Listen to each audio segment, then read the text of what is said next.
بسم الله الرحمن الرحيم magacaygu waa Ismaan Axmed Muuse oo ku nool Muqdisho haddaan ka hadlo arrinka Donald Trump oo ka dhawaajiyay xalay oo arrinta Ilhaan Cumar oo ku tilmaamay Soomaaliya inay tahay dal faqri ah dal aan dawlad lahayn dal musuqmaasuq ah runtii horta waxyaalaha uu sheegay way ka jiraan oo musuqmaasuq iyo way jiraan laakiin Soomaaliya dawladda leedahay aanba iska liidano laakiin waxa nasiib darro ah markasta haddii Ilhaan Cumar iyo asaga wixii ka dhaxeeya inuu Soomaaliya uu soo qabsado macna isla markiiba oo toos u abaaro runtii waxaan dhihi lahaa arrinkaas arrin fiican maahan Trump waxa way Trump waxa way waa nin mataqaana weerar badan laakiin Soomaaliya dawladay leedahay waxaan rajaynaynaa inaan ka bixi doono insha Allah haddii la yiraahdo Soomaaliyana waxa weeye waxa laga rabaa siyaasiyiinta Soomaaliyeed inay wax ka bartaan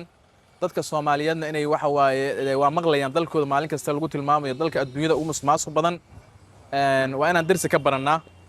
oo gacmaha isqabsannaa insha Allah haddii la yiraahdo insha Allah magacayga waxa waaye waa Idris Maxamed Axmed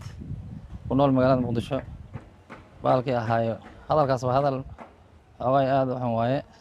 Trumpna mar walba waxa waaye waa waxaas wax isaga hadlaa waa wax oo asagu dhaqan u leeyahay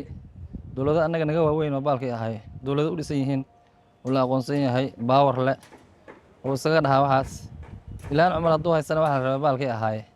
Ilhaan asaga isku dawladda ka tirsan yihiin waa congressman meesha baalkii ahaay xarunta baarlamaanka u imaadaa waa ku arkaa xalaa xataa laftirkeeda baalkii codow asagoo ka dambeeyey la keenay xarunta baarlamaanka waa uga guulaysatay marka annaga hadda waxba noo dhimi maayo dawladdeena waxaa waa daciif waa iska tahay baalkii ahaay laakiin hadda 5 sano ka hor 10 sano ka hor meesha la joogo lama joogo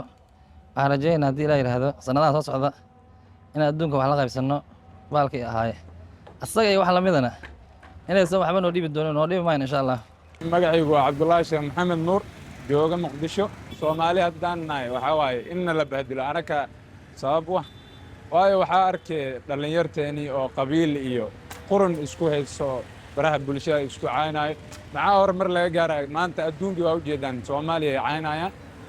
sababtana lagu caynaayna waxa waaye wax anakana laga arka waaye saa isleeyahay fikir ahaan Trumpna caayil lahayn haddii maanta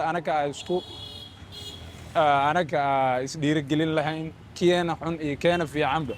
hal wadda ku istaagi lahayn runtana tusi lahayn mana la caayil lahayn Soomaaliya inaysan dawlad lahayn iyo inay dawlad leedahay horta waxa waaye waxa og kan Soomaaliga u dhashay ma ahan Trump intuu ma dhalan asina mana xukumi karo sababtoo waxa waaye anaka joogno waddankeeni inay dawlad ka jirto dib u dhis badan ka socdo dawladana waxa waaye waxay wada anaka goob joog ah